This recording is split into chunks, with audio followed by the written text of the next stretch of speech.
¿Alguna vez imaginaste poder ser como Iron Man o tener algún superpoder? La ciencia ficción, más que un entretenido pasatiempo, puede ser una poderosa fuente de inspiración.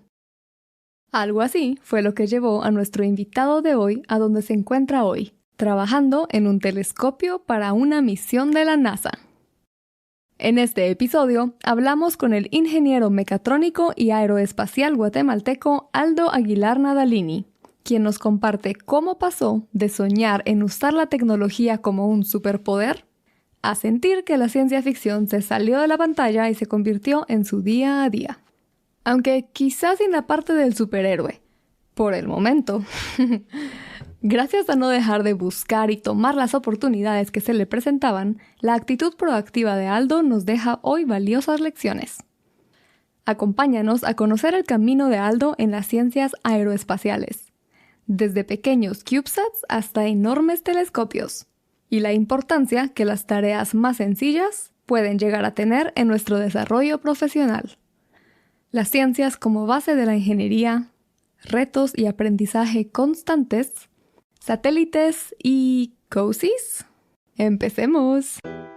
Hola, somos Dayan, Kat y Rana, 3 científicas guatemaltecas convencidas que las carreras en STEM son para todos, no solo para aquellos a los que les va bien en mate.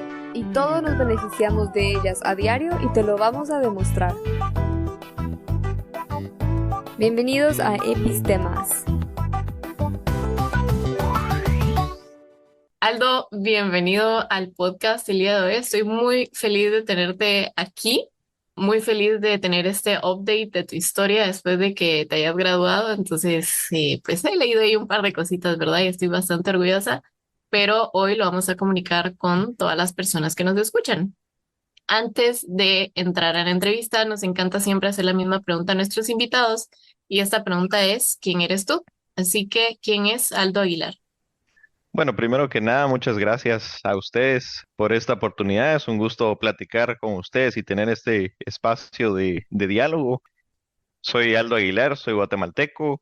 Me gradué de Ingeniería Mecatrónica de la Universidad del Valle de Guatemala y en 2021 me mudé a los Estados Unidos para obtener mi maestría en Ingeniería Aeroespacial en la Universidad de Colorado Boulder, en donde estuve trabajando los últimos 3 años y recientemente me mudé a California y trabajo actualmente como ingeniero aeroespacial en el Laboratorio de Ciencias Espaciales de la Universidad de California en Berkeley.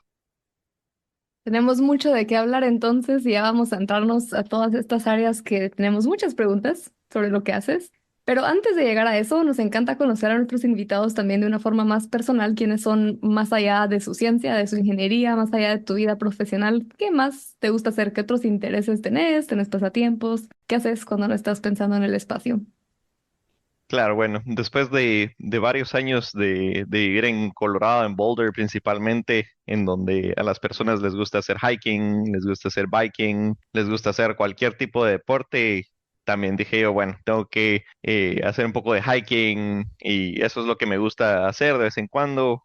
También me gusta irme a desestresar al gimnasio después de una jornada larga de trabajo. En el poco tiempo libre que a veces nos queda entre semana, pero eso es lo que disfruto yo, ¿verdad? Y aquí California, que es un clima excelente, también ir con amigos a la bahía o cruzar la bahía a San Francisco e ir a los muelles, ahí es un pasatiempo que tengo al momento. ahorita que dijiste California tiene un clima excelente, ¿qué temperatura manejan normalmente? Pues la bahía San Francisco es un poquito diferente que el resto de California, porque uno se imagina Los Ángeles, que es bastante caluroso, pero Ajá. la bahía se mantiene tal vez 16, 17 Ah, Celsius, bueno. casi todo el año, ¿verdad? Yo te iba a Por, decir ya así como, ay, no, sos team calor, pero no, no, no. bueno, soy team calor, Ay, no. pero no tanto calor, sí. Sí, por ejemplo, Boulder sí llegaba a los 35 Celsius en verano, ¿verdad? Y después a los -20 Celsius en invierno. Sí. Uno aprende a apreciar las temperaturas de Guate Ah, cuando sí, está en lugares con climas tan extremos, ¿verdad? claro. Por eso dije, mejor me mudo a California, porque aquí está un poquito más, más balanceado el clima, sí. De Colorado lo más raro me recuerdo es que es tan seco, pero tan seco. Súper. Sí, A mí me sangraban los nudillos, mucha, o sea, yo iba sí. caminando y de la Ujú, nada me empezaba a arder y yo así como que, ¿qué onda? Y aquí sangrecita de lo reseca que tenía la sí, piel. Fue, sí. ese estado me hizo tener la costumbre de echarme cremita en todo el cuerpo. Sí, es tremendo, es tremendo. Importante mantener la hidratación. Pero justo nos contabas que te fuiste a Estados Unidos para continuar tus estudios y ahora trabajar, pero antes de llegar a esa parte vamos a regresar un poquito en la línea del tiempo y empezar a platicar de cómo te decidiste por tu carrera de pregrado inicialmente, ¿no? Estudiaste mecatrónica, si no mal recuerdo. Sí. Entonces, contanos, ¿desde chiquito tuviste ese interés por la ingeniería, por las ciencias, por la tecnología y demás? Sí, bueno, sí, yo creo que desde siempre tenía yo la intención de perseguir algo en ingeniería. Tal vez no tenía en mente qué ingeniería en específico iba a estudiar, pero por el hecho de que todos en mi familia son ingenieros, todos han estudiado ingeniería siempre, y yo dije, bueno, este es el camino que quiero seguir igual. Y bueno, como todos en nuestra generación, diría yo, estando yo niño de que 10 11 años, vengo y miro la película de Iron Man y la tecnología y dije, esto es lo que quiero hacer, ¿verdad? Esta tecnología es lo que quiero estudiar. Y luego en el año 2012 2013 tuve la oportunidad de ir a un open house en la Universidad del Valle, que hacen esta actividad todos los años, ¿verdad? Donde reciben a todos los estudiantes de colegios y así para enseñarles qué es lo que hace uno en cada carrera. Y me recuerdo, llegué al laboratorio de electrónica, mecatrónica y me gustó lo que me enseñaron, ¿verdad? Entonces así fue como me decidí por mi licenciatura, ¿verdad? De mecatrónica. Un fun fact que siempre cuento es que yo estaba inscrito en ingeniería electrónica y en último momento me cambié a ingeniería mecatrónica, y esa pequeña decisión me llevó hasta donde estoy ahorita, porque si no hubiera sido así, no hubiera conocido al ingeniero Ayerdi, de quien probablemente vamos a hablar en este podcast, que me llevó a este camino que estoy siguiendo al momento, ¿verdad? Como dijiste que estabas en electrónica primero, ¿por qué fue el cambio? ¿Qué fue eso que te hizo decidir eso? Y si sí fue lo que esperabas al final o no, si fue... Porque me imagino que lo que querías hacer cuando viste Iron Maiden, pues no fue mucho la realidad, ¿o sí? Bueno, ¿O pues cómo fue así de tu realmente, expectativa a la realidad?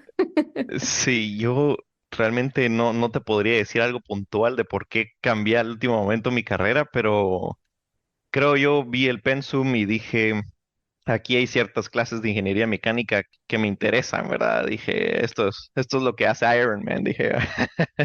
Dije, estas clases son las que me van a servir, y por eso es que creo que el primer día de clases o algo así fue que hice el switch a mecatrónica, ¿verdad? Pero realmente no me recuerdo siquiera del momento de la decisión, pero por suerte tomé ese cambio, ¿verdad? Porque sí fue bastante determinante. Tú estás así como, ¿en dónde me apunto para ser el próximo Tony Stark? Ahí, por favor. Sí, sí.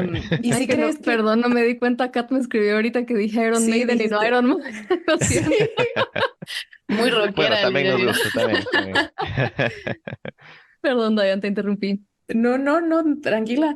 Mi pregunta es como, ¿crees que hubiera sido muy diferente el camino si te hubieras quedado en electrónica versus mecatrónica? Porque mecatrónica al final tiene como un componente que es electrónico, entonces, Claro. Sí, en cuanto a lo profesional hubiera sido bastante parecido. Sin embargo, en la vida uno se da cuenta que son momentos así como migas de pan que lo van guiando a uno a donde está, ¿verdad? Y uno de los momentos determinantes en mi carrera fue cuando en una clase de ingeniería mecánica el ingeniero Ayerdi me dice, ¿quién quiere participar en el Quetzal 1? Quetzal 1 es el nombre del primer satélite guatemalteco lanzado en el 2020. Y si no hubiera estado en mecatrónica, yo no hubiera estado en ese salón al momento que él hizo esa pregunta, ¿verdad? Entonces, por eso digo, es como migajas de pan que lo van guiando a uno, ¿verdad? En lo profesional hubiera sido lo mismo, ¿verdad? Las mismas clases, etcétera, pero no hubiera estado yo en ese preciso instante, ¿verdad? Ujú. Ya te entendí. Es más como estar en el momento correcto, Claro, en el espacio correcto. sí, exactamente. Qué chilero. Entonces, cabal, nos estabas contando que fue esta oportunidad de cuando el ingeniero dijo quién quiere estar en el Quetzal 1, que fue decisivo, digamos, para lo que fue tu carrera profesional de ahí en adelante. ¿En qué año estabas cuando pasó eso y cómo fue la experiencia de incorporarte al proyecto del Quetzal 1? Bueno, sí, yo empecé mis estudios en la del Valle en el año 2015 y desde ese momento yo ya había oído sobre el proyecto, el CubeSat, ¿verdad? Que al momento no tenía nombre. Y dije yo, ve, qué increíble este proyecto en el que están trabajando aquí. Probablemente ya lo van a lanzar, probablemente ya no va a haber oportunidad para mí de participar en el proyecto, porque de seguro llevan años trabajando en el proyecto. Esto era por allá 2015, 2016. Y lo que no sabía yo es que el proyecto estaba todavía en su infancia en esos años, ¿verdad? Entonces nunca, creo que no le presté la atención suficiente hasta el año 2018, que ya estaba yo en cuarto año de universidad. En ese momento, en el primer semestre del 2018, tuve mi primera clase con el ingeniero Víctor Ayerdi y estando en esta clase de diseño mecánico, fue en donde él un día vino, se paró enfrente de la clase y dijo, bueno, estamos buscando voluntarios para el proyecto del CubeSat y son tareas simples. Quienes se asignan como voluntarios van a testear unas baterías en un horno para ver si las baterías sobreviven al calor del espacio, ¿verdad? Algo suficientemente simple, ¿verdad? Entonces dije Una yo, clase de cocina, dijiste. Son claro, una clase de mentiras. cocina. Perfecto, dije yo. Entonces dije yo, bueno, al menos así contribuyo mi granito de arena y como es una tarea simple, tengo suficiente tiempo entre clases para este proyecto, ¿verdad? Como es completamente voluntario, uno no recibe paga ni puntos por ello. Dije yo, ok, está bien como un proyecto extra en las clases, ¿verdad?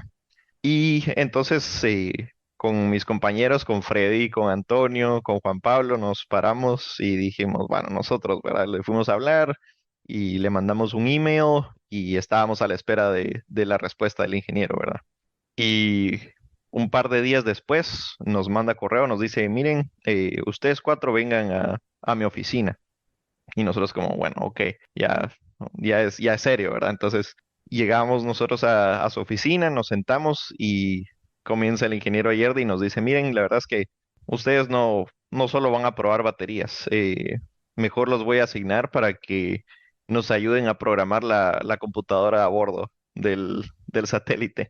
Y nosotros obviamente tratando de no reaccionar, tratando de no hacer ninguna expresión enfrente del ingeniero, pero nosotros así como, bueno, nosotros nunca hemos hecho nada parecido, ¿verdad? Y nos dimos cuenta que nos estaba asignando una responsabilidad grande en el proyecto desde el inicio, ¿verdad? Entonces, nosotros así como, ok, perfecto, está bien. Nos dice también, y para que lo tengan anotado, en septiembre los vamos a mandar a Alemania para que hagan unas pruebas de las baterías ahí, entonces para que estén listos. Y nosotros como, ok, perfecto, tratando de no hacer ninguna expresión, Todo cool. estar tranquilos, sí. Y bueno, luego salimos de la oficina del ingeniero, vamos a otro lugar de la U y nosotros con Frey nos agarramos así como, qué está pasando, ¿verdad? ¿Qué es esto, verdad? No nos la creíamos y me recuerdo ese día, lo tengo presente en mi memoria porque fue emocionante, ¿verdad? Si quieres escuchar otra versión de esta emocionante historia, te invitamos a escuchar el episodio número 18 con el ingeniero mecatrónico Freddy España. Y entonces ahí fue cuando nos incorporamos al proyecto y empezamos a aprender todo lo que ya habían trabajado que en el Quetzal 1, cómo estaba el proyecto en ese entonces, cuál era el estatus de todo. Y entonces empezamos a trabajar con el equipo, con el ingeniero José Antonio Bagur, A quien puedes conocer en el episodio 38. con el ingeniero Emilio Miranda, quienes ya habían estado trabajando en el proyecto por años. Empezamos, ¿verdad? 2018, 2019 fue que estuvimos trabajando en el Quetzal 1, ¿verdad? Quiero aprovechar este momento para hacer una tal vez petición de que es consejos porque yo sé por qué los llamaron a ustedes, porque ustedes eran como que los más estudiosos, los que tenían más iniciativa en todos los proyectos que ustedes están haciendo, o sea, a este grupo de patojos les pedían que hicieran un proyecto de, yo qué sé, sensores y ellos pensaban en algo con propósito, hacían una varita para ciegos que pudiera decirles dónde estaban ubicados los objetos, entonces el bastoncito ya no solo les servía para sentir el suelo, sino dónde hay objetos cerca. Entonces yo sé que aquellos, como que toda la vida en sus clases tuvieron iniciativa. Y yo siento que hay una cultura en la universidad muy de la ley del mínimo esfuerzo, así como que saca tus proyectos a lo que salga y ya estuvo. Pero entonces me encantaría que vos nos des ejemplos, nos des consejos de cómo vos hacías los proyectos lo más bonito posible y cómo esto te fue también llevando a que tuvieras este perfil que buscaron para después meterlos a un proyecto y a una rama tan como que clave del desarrollo del Quetzal 1. Claro, bueno, yo daría dos consejos puntuales y el primero sería que siempre hay que ser proactivos, ¿verdad? El venir y no esperar a que a uno le caigan las oportunidades, ¿verdad? Porque el no ser proactivos es como querer sentir la lluvia y quedarse bajo techo, ¿verdad? Uno para sentir la lluvia tiene que moverse, tiene que ponerse bajo el cielo y ahí es donde le cae la lluvia a uno, ¿verdad? De lo contrario, uno se queda bajo techo y las oportunidades no le llegan a uno. Entonces, por ejemplo, en este caso, cuando el ingeniero Ayerdi busca voluntarios, nosotros fuimos los que dijimos, ok, nos levantamos, le mandamos un email, le hablamos para poder unirnos al satélite, ¿verdad? Yo creo que tuvimos la fortuna de que tuvimos esa oportunidad, pero creo que bien hubiéramos podido haber perdido esa oportunidad si el ingeniero no hubiera hecho eso de buscar voluntarios, porque nosotros, por no ser proactivos, no habíamos buscado participar en ese proyecto antes, ¿verdad? Yo creo que hubiéramos podido empezar a trabajar en ese proyecto desde mucho antes si nosotros hubiéramos dicho, queremos buscar un proyecto extra para aprender más, queremos involucrarnos en el satélite, ¿verdad? Nos faltó ser proactivos, pero por suerte el ingeniero estaba buscando voluntarios y ahí fue cuando nos llamó la atención el proyecto y dijimos, bueno, vamos a ser proactivos para comenzar a trabajar en el proyecto, ¿verdad? Y el segundo consejo que diría yo es, por más simple que sea una tarea, cuando le asigna a uno una tarea en un proyecto, es de hacer esa tarea con el mayor esfuerzo posible, ¿verdad? Por ejemplo, si nos hubiera tocado solamente hacer el test de las baterías en un horno, era de hacer esa tarea lo mejor posible, ¿verdad? No porque fuera simple lo íbamos a hacer de mala manera o a medias, porque cuando las personas se dan cuenta que en tareas simples uno pone todo su esfuerzo, ahí es cuando les dicen, bueno, ahora tenemos esta otra tarea, ¿verdad?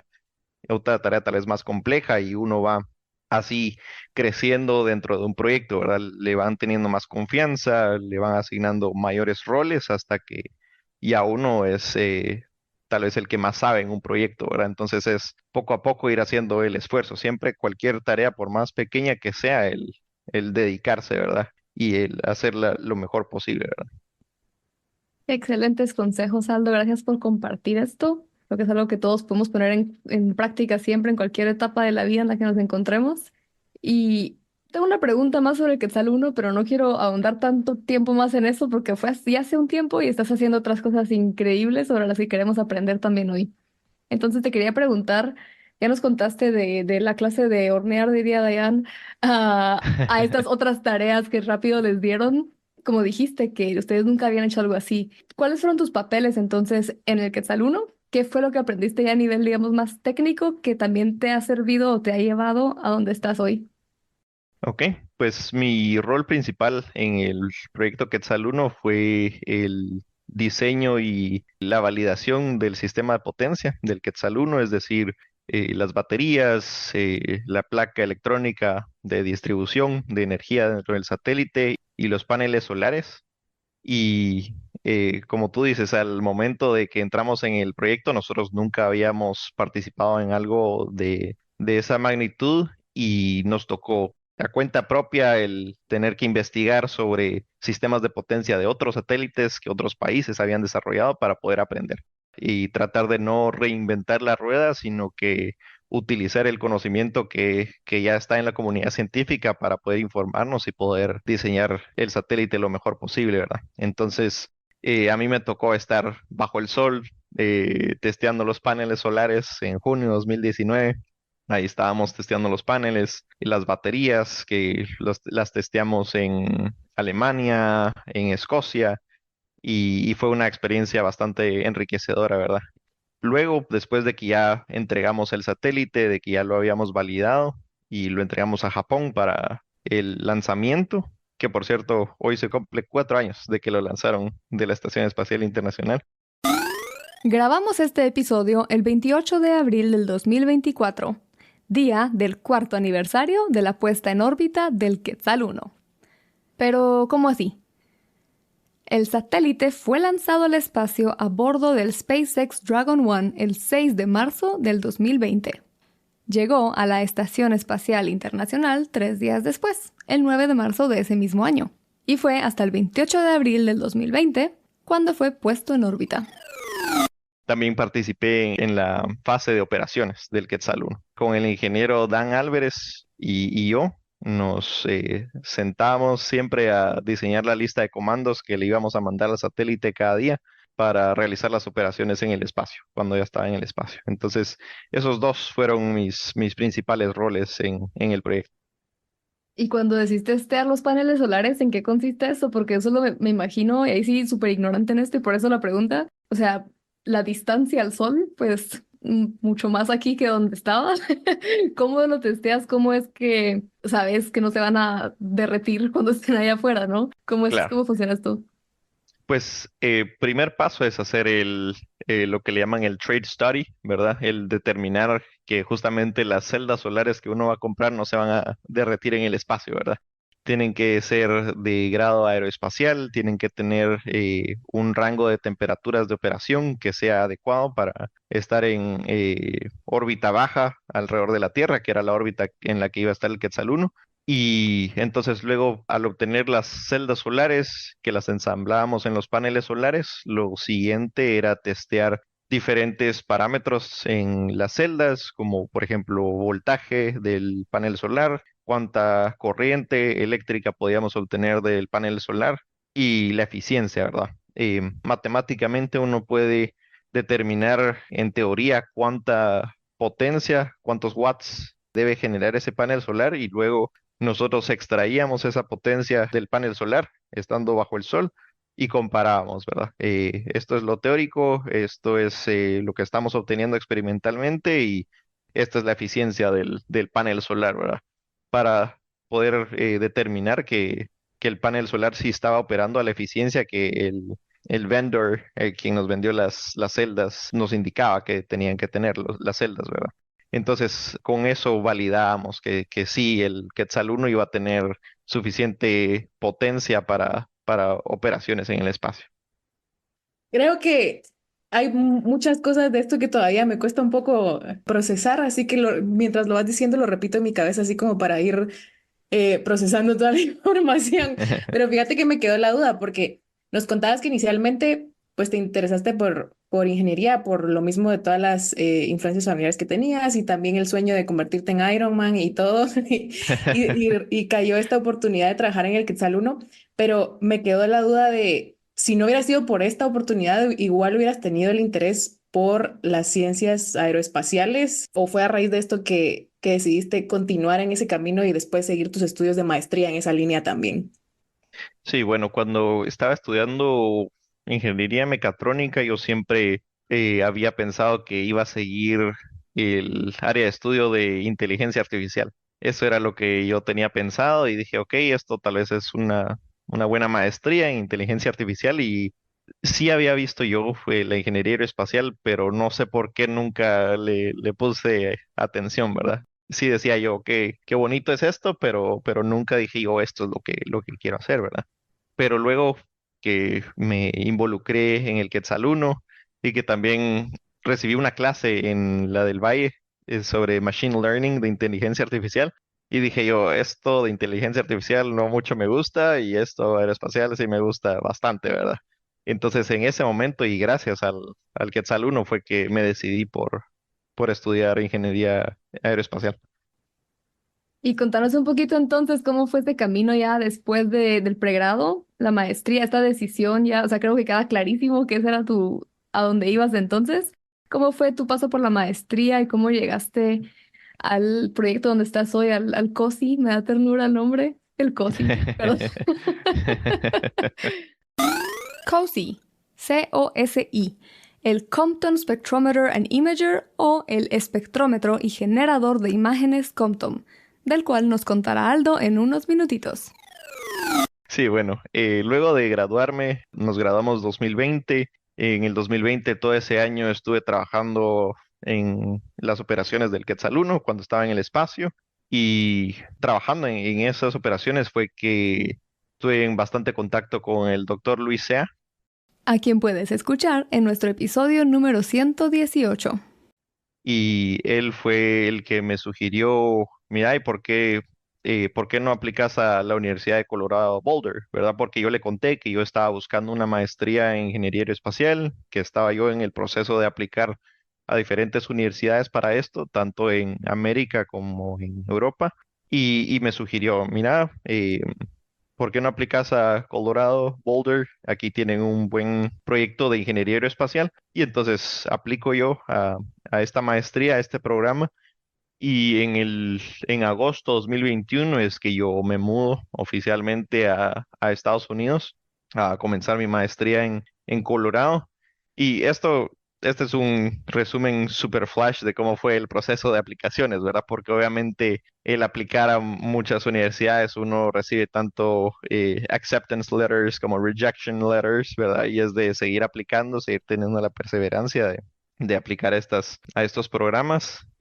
También tuve que ser proactivo en escribirles a profesores dentro de este programa de aeroespacial para decirles, miren, fui aceptado al programa de maestría, pero también quiero trabajar para ustedes como Research Assistant, ¿verdad? Porque obviamente la Universidad de Colorado Boulder, siendo una universidad pública en Estados Unidos, ellos no tienen programas de becas para internacionales y cosas similares.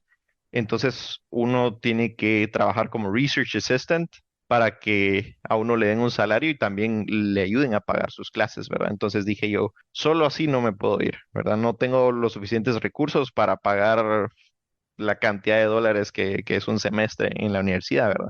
Entonces me tocó ser proactivo, escribirle a a los profesores, decirles, miren, yo tengo este background, este conocimiento en sistemas de satélites por el proyecto Quetzal 1 y estoy seguro que estas habilidades las puedo utilizar en los proyectos en los que ustedes están trabajando, ¿verdad?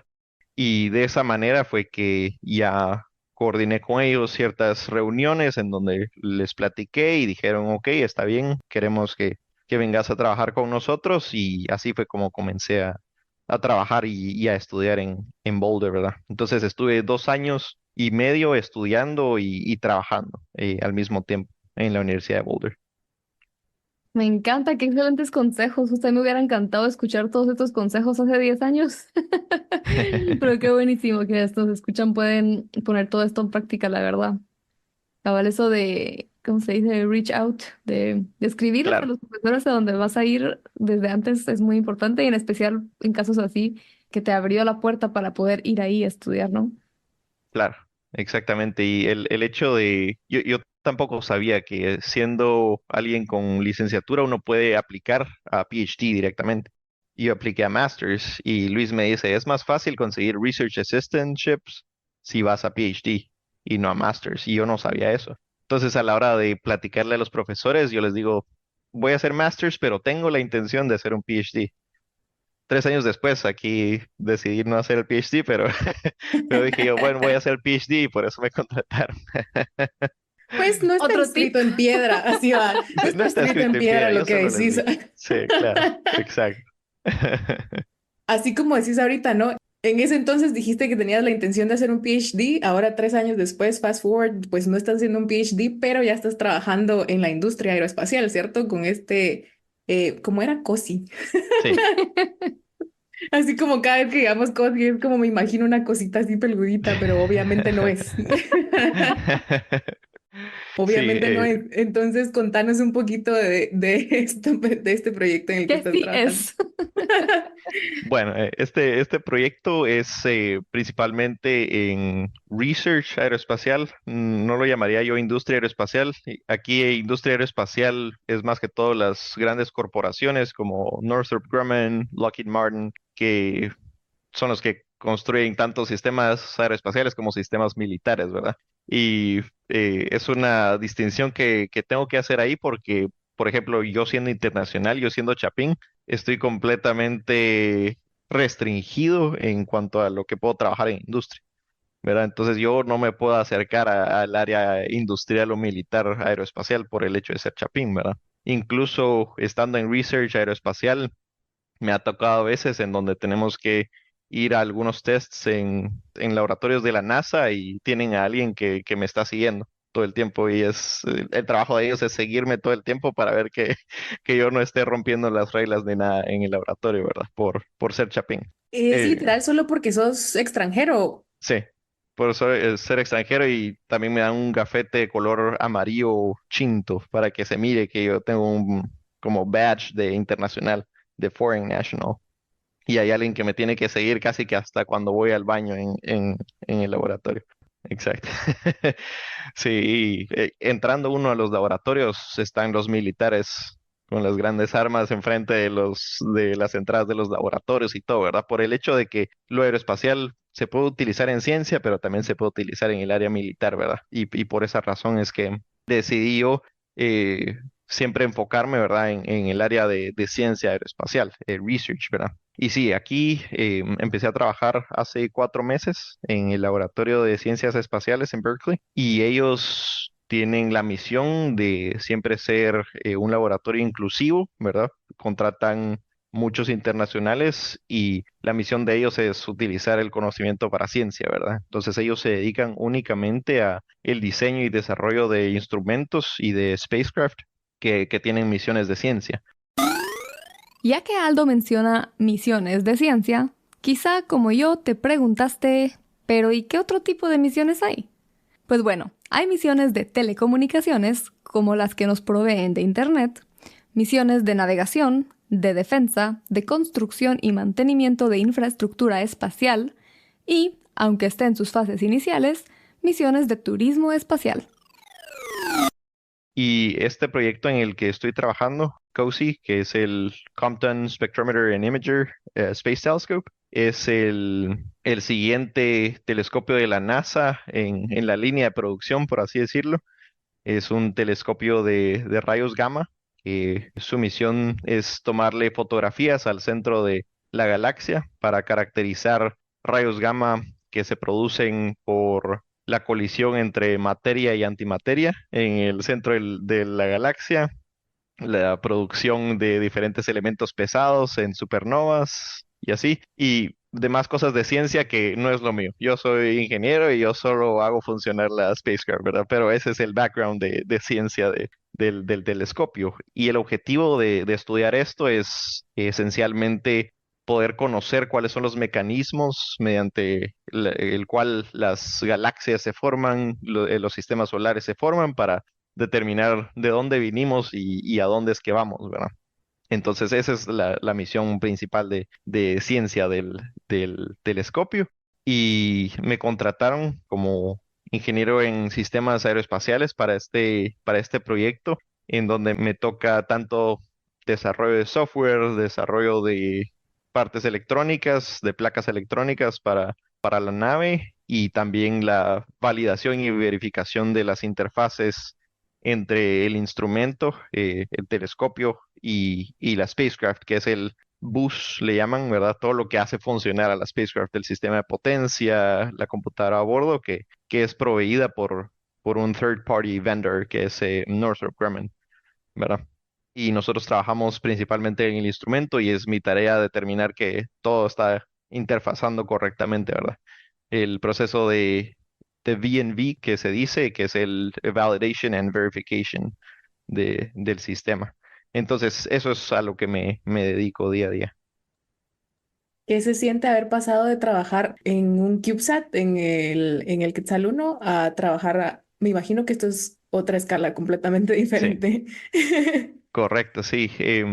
Creo que ha sido un proceso de escalones, ¿verdad? Quetzal 1, comencé con un CubeSat de tamaño 1U, que es un cubito de 10 por 10 por 10 centímetros. Luego en Colorado trabajé como Systems Engineer también de dos CubeSats que eran un poco más grandes, que eran ya 3 por 2, 4 por 1 y eran un poco más grandes, pero seguían siendo CubeSats. Y luego el escalón a esta misión, ¿verdad? Que ya es una spacecraft de un par de toneladas de 180 millones de dólares, ¿verdad? Es un telescopio No más bastante grande. tantito. Claro, y casi que desde el día uno que tuvimos la primera reunión de equipo en donde nos daban toda la presentación de cuál era el estatus de todo el proyecto, dije yo, ok, esto tiene una complejidad muchísimo más alta de la que estoy acostumbrado, ¿verdad? Es un equipo enorme de ingenieros y la complejidad para estos tipos de sistemas es bastante alto, ¿verdad? Porque por el hecho de ser una misión bastante costosa, tiene sistemas de redundancia, tiene partes electrónicas especializadas para poder aguantar la radiación en el espacio y son otras cosas que uno tiene que considerar en estas misiones que uno no considera en los CubeSats, ¿verdad? Los CubeSats son mucho más baratos de producir, mucho más fáciles de mandar al espacio y por lo tanto uno puede aceptar más riesgo en esas misiones. En cambio, en este tipo de misiones todo lo tienen pensado. Entonces, una presentación sobre un tornillo casi que dura media hora, ¿verdad? Que tienen que verificar que ese tornillo va a funcionar perfectamente. Entonces, sí, definitivamente fue un escalón bastante alto y ahorita estos meses me ha tocado aprender, ¿verdad? Como dicen a veces, es como tratar de tomar agua de una manguera de bomberos, ¿verdad? De intentar absorber todo ese conocimiento, ¿verdad? Sí. Wow, qué increíble. Cuando nos contaste el objetivo de ese telescopio y dijiste, bueno, está la parte más científica que no es tu rollo, me quedó la duda y ya dijiste que es un grupo enorme de ingenieros de por sí y científicos por el otro lado, etcétera. ¿Qué tanta interacción hay entre estas distintas disciplinas? ¿Qué tanto te empapas de la otra parte o qué tanto te llega a vos de información de eso para lo que tenés que hacer día a día? Cómo es esa dinámica? Sí, yo diría que bastante, bastante. Para hacer buena ingeniería uno tiene que saber la ciencia detrás de lo que uno quiere lograr, ¿verdad? Entonces, por eso es que me sé más o menos la misión científica del telescopio porque he tenido que buscar papers de telescopios de rayos gamma, cómo lo han hecho en el pasado, ¿verdad? Para entender cómo funcionan los detectores, por ejemplo, que utilizamos en el telescopio. Me ha tocado buscar papers, leer sobre diferentes misiones como NewStar, COMTEL y diferentes telescopios que la NASA ha mandado al espacio con objetivos similares para poder empaparme justamente en la ciencia y también entender cuáles fueron las soluciones de ingeniería que se han utilizado en misiones pasadas para poder cumplir estos objetivos de ciencia. Y ya estando empapado en ese conocimiento es que ya empiezo yo a trabajar en lo que me toca trabajar en esta misión, ¿verdad? Pero sin ese background, sin ese conocimiento previo, sería imposible hacer buena ingeniería, ¿verdad? Entonces siempre me toca platicar con los científicos, estar siempre al tanto de qué es lo que ellos quieren lograr, porque como en todo proceso aeroespacial está en la lista de requirements que van desde nivel uno que son ciencia, y luego va a nivel 2 que es sistema completo, el telescopio, nivel 3 son todos los componentes específicos de ingeniería. Entonces todo es un como árbol que va fluyendo hacia abajo de requirements del proyecto. Entonces uno o sí tiene que saber de la ciencia para poder saber qué es lo que se necesita en el lado ingenieril.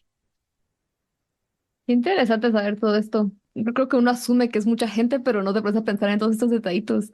Y antes de pasar a las preguntas casi finales, tenemos preguntas de nuestros patrons también, pero te quería preguntar, ¿qué es lo que más disfrutas de lo que haces? ¿Cuál es tu parte favorita de tu día a día, de tu trabajo actual? Sí, bueno, como les contaba a ustedes al inicio de esta entrevista, a mí yo me inspiré a trabajar en tecnología viendo las películas de Iron Man, ¿verdad? El sci-fi y todo lo que es de tecnología y el hecho de poder ir al trabajo y sentir que estoy trabajando en algo de ciencia ficción es bastante motivante y el hecho de que también, como dicen en la industria y en research aeroespacial, space is hard, ¿verdad?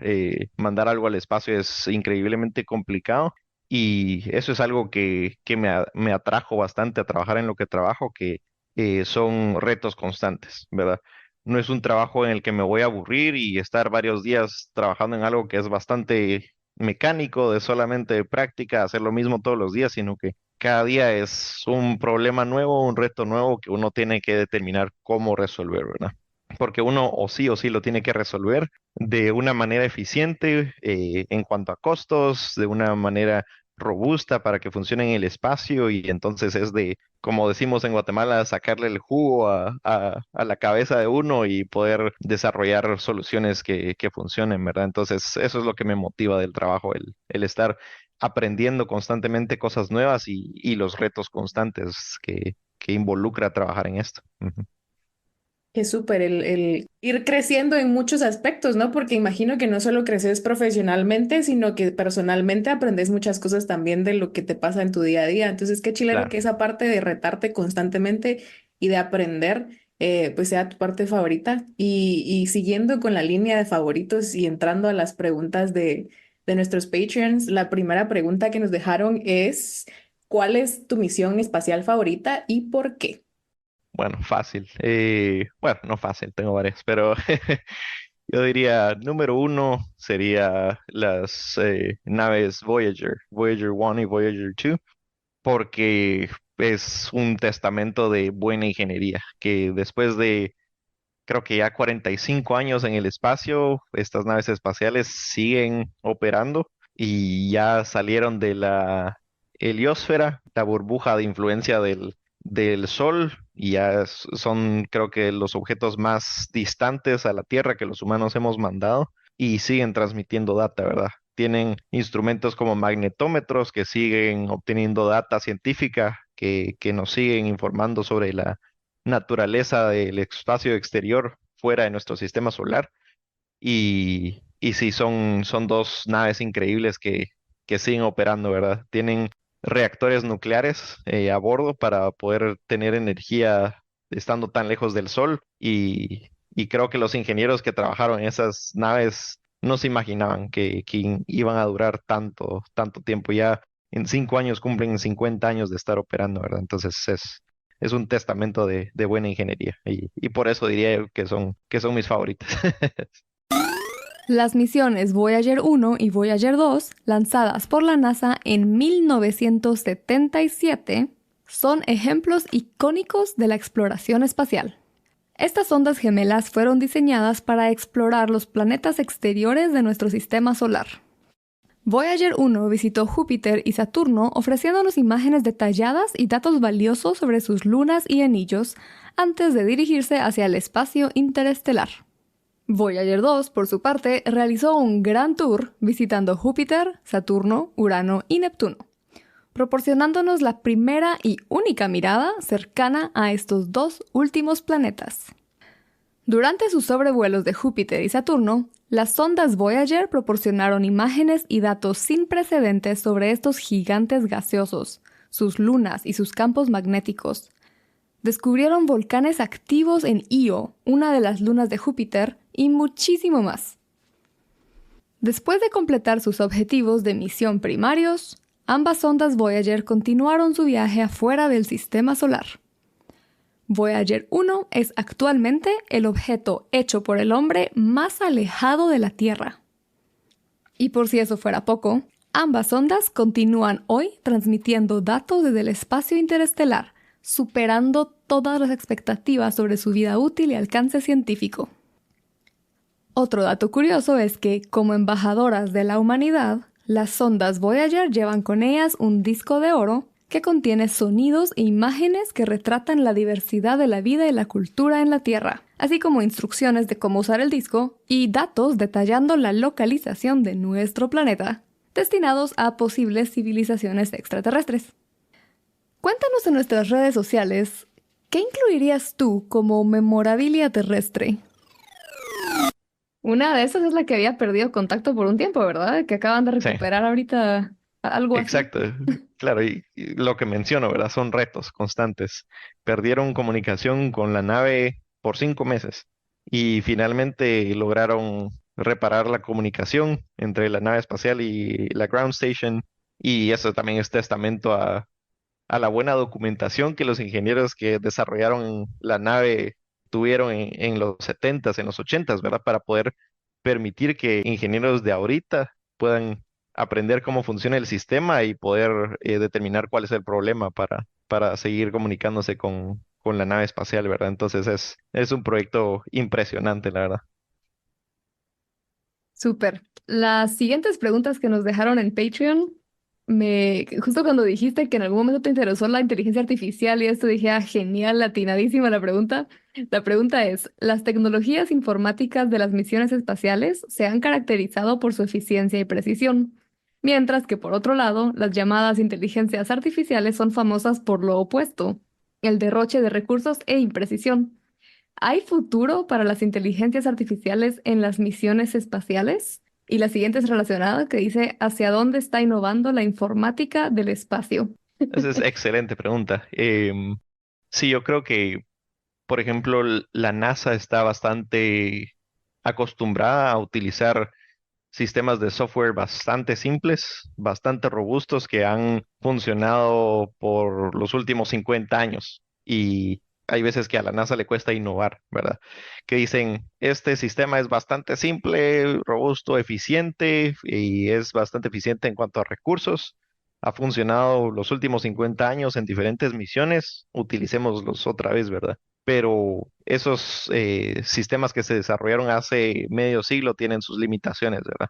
Y si queremos seguir expandiendo los bordes de lo que podemos lograr en el espacio, se necesitan nuevas tecnologías, ¿verdad? Y yo creo que, en mi opinión personal, la inteligencia artificial y sistemas más potentes de cómputo a bordo de las naves espaciales van a terminar siendo la solución a diferentes problemas que nos enfrentamos al momento, ¿verdad? Por ejemplo, los rovers en Marte ya están empezando a utilizar diferentes sistemas autónomos para poder utilizar, por ejemplo, visión de computadora para ellos, los rovers por sí mismos, determinar a dónde moverse, cómo moverse, porque las distancias en el espacio son muy grandes, ¿verdad?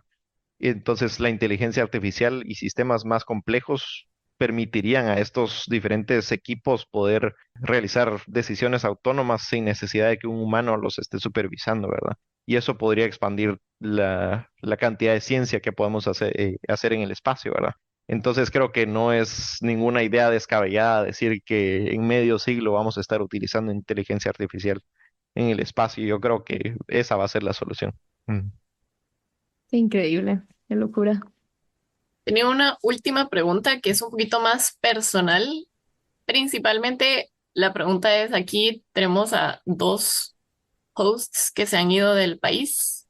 Pronto me iré yo también. Entonces, ¿qué consejo le darías tú a la gente que se quiere ir del país que no te dicen normalmente? Aquí hemos hablado de homesickness, de cómo uno eventualmente dice, a la gran, que casi están en mi casa, etcétera, etcétera. Entonces, como que, ¿qué te ha pasado a ti y qué consejo le darías a la gente para eso?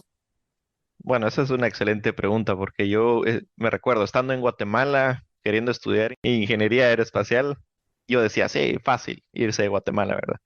Pero ya después de que me fui de Guatemala dije, esto es lo más duro probablemente que he tenido que hacer, ¿verdad? Porque uno deja atrás su país, su familia y sus amigos, ¿verdad? Todo el círculo de apoyo y el estar inmerso en una diferente cultura, diferentes idiomas, por ejemplo, es una experiencia difícil, ¿verdad? El tener que adaptarse a un nuevo ecosistema, y los humanos somos personas de rutina, ¿verdad? De estar acostumbrados a nuestro ecosistema, y el venir y de un día para otro tener que mudarse a otro país es un cambio bastante grande. Entonces, algo que recomendaría yo es, número uno, estar conscientes de los sacrificios que se necesitan, ¿verdad? Y tener las metas bien planteadas, porque las metas son como un faro a la distancia, ¿verdad? Que eso es lo que lo guía a uno, a pesar de que el mar tenga olas y haya tormentas. Si uno quita la vista desde de ese faro, uno se enfoca en todos los sacrificios y todo lo duro que uno tiene que enfrentar, ¿verdad? Pero si uno tiene bien claras sus metas y sabe qué es lo que uno quiere lograr, entonces se hace un poquito más fácil el proceso de todos los sacrificios que uno tiene que hacer, ¿verdad? El saber, ok, estoy sacrificando este tiempo con mi familia porque quiero lograr esto, ¿verdad? Esta es mi meta, ¿verdad? Y tenerlo siempre constantemente en mente y estar, es una batalla constante, no es algo que yo digo, ah, bueno, en los primeros días dije, ok, todo bien, aquí tengo mis metas, ya, estoy listo para mantenerme aquí trabajando. No, es un proceso de día a día estar recordándose uno de qué es lo que uno quiere lograr, ¿verdad? Entonces, esa es la recomendación que tendría, ¿verdad? Tener bien planteadas las metas y estarse recordando a uno mismo diariamente, ¿verdad? ¿Qué es lo que uno quiere lograr?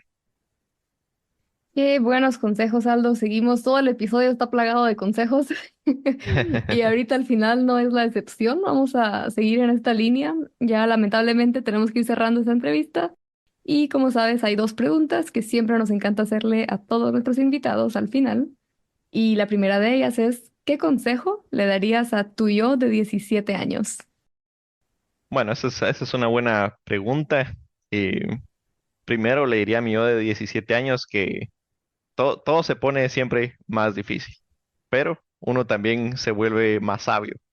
Entonces uno tiene que ser proactivo, le diría yo a mi yo de 17 años, buscar más oportunidades porque yo creo que afortunadamente he tenido buenas oportunidades que se me han presentado en la vida, pero creo que por no ser proactivo en ciertas situaciones he perdido otras oportunidades también.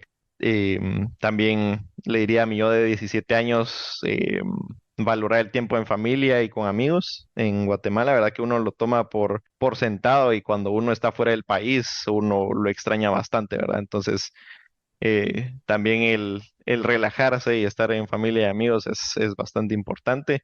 Y creo que pensando a futuro, estoy seguro que mi yo de 34 años me está diciendo lo mismo ahorita a mi yo de 27 años, ¿verdad? El venir y disfrutar el camino de no solo de estar pensando siempre en la meta, sino también el poder sentarse un rato y decir, ok, estoy disfrutando el camino, estoy aprendiendo bastante y eso le diría a mi yo de 17 años, el disfrutar ahorita estos siguientes 5 años de tu carrera en la Universidad del Valle, porque es de los mejores 5 años de tu vida y se vienen oportunidades increíbles y personas increíbles y a disfrutarlo, ¿verdad? Eso es lo que yo recomendaría a mi yo de 17 años. Y al de 34 también. El de Ya nos 34 también, adelantamos. lo mismo, sí. Definitivamente hay que aprender a sacarle el jugo a las oportunidades, a buscarlas, a trabajar duro por ellas, pero también apreciar todo ese esfuerzo que uno le mete, ¿no? En todo, en Claro. todas partes del camino. Así que qué chilero y qué bonita forma de terminar. Bueno, no hemos terminado. Los consejos iba a decir, pero no, porque el que viene también es más o menos. Y ahora pues pasamos a la última pregunta, que es, en tu opinión, ¿qué pueden hacer quienes nos escuchan hoy para apoyar al desarrollo de la ciencia en Guatemala o en la región? Número uno, como bien lo están haciendo ustedes, abrir espacios de diálogo para ciencia, creo que es de las mejores formas que hay. Eh, a inicios de este año tuve la oportunidad de platicar con Esteban Mata, graduado de la del Valle también, que él trabaja con la universidad, con la unidad de egresados de la del Valle, para también abrir espacios de diálogo con estudiantes de ciencia y personas que quieren, que están buscando estudiar ingeniería, ¿verdad? Entonces, creo que estos espacios de diálogo para conectar a la generación que ya está trabajando en STEM, tal vez fuera del país o dentro del país, con la generación que está determinando qué hacer con sus vidas, es una herramienta bastante útil, ¿verdad? Ese puente entre las dos generaciones por medio de espacios de diálogo son muy, muy importantes y creo que como he visto que el doctor Luisea hace, ¿verdad? Él siempre está involucrado en diferentes conferencias en donde él se involucra con personas de diferentes países, de Guatemala, de Centroamérica también para abrir estos espacios de diálogo. Es algo que a mí también me gustaría poder hacer en su momento, ¿verdad? El poder involucrarme en actividades en donde se involucre a personas que ya pasaron por todo lo que ellos han tenido que pasar para llegar a sus metas y la nueva generación, ¿verdad? Entonces, eso es lo que diría yo principalmente, espacios de diálogo, ¿verdad? Gracias, Aldo, por recordarnos sobre la importancia de seguir creando estos espacios y compartiendo nuestras historias y experiencias con las generaciones venideras, así como hacemos cada semana en Epistemas. Y gracias por compartirnos tu historia, tantos consejos, invitarnos a salir y buscar las oportunidades, y también recordarnos que no está de más buscar ser como nuestros superhéroes o superheroínas favoritas. Y gracias a ti, que nos escuchas, por acompañarnos en un episodio más de Epistemas, con un agradecimiento especial a nuestros Patreons. Si te gustó este episodio, déjanos unas estrellitas o un review en tu plataforma de podcast favorita. Y si tú también quieres ser Patreon de Epistemas, que te agradezcamos en cada episodio, participar en la elección de temas y personas para estas entrevistas, hacerles preguntas y saber que cada semana apoyas al acceso del conocimiento en STEM en América Latina, únete a nuestro Patreon. Te dejamos el enlace en las notas del episodio. Finalmente, te recordamos que si te gusta nuestro trabajo, otra forma gratuita de apoyarnos y unirte a nuestra misión de llevar las STEM a más personas es compartiendo este episodio con todas las personas que conozcas e interactuando con nosotras en redes sociales. Así que te esperamos por allá. Y ahora sí, hasta la próxima.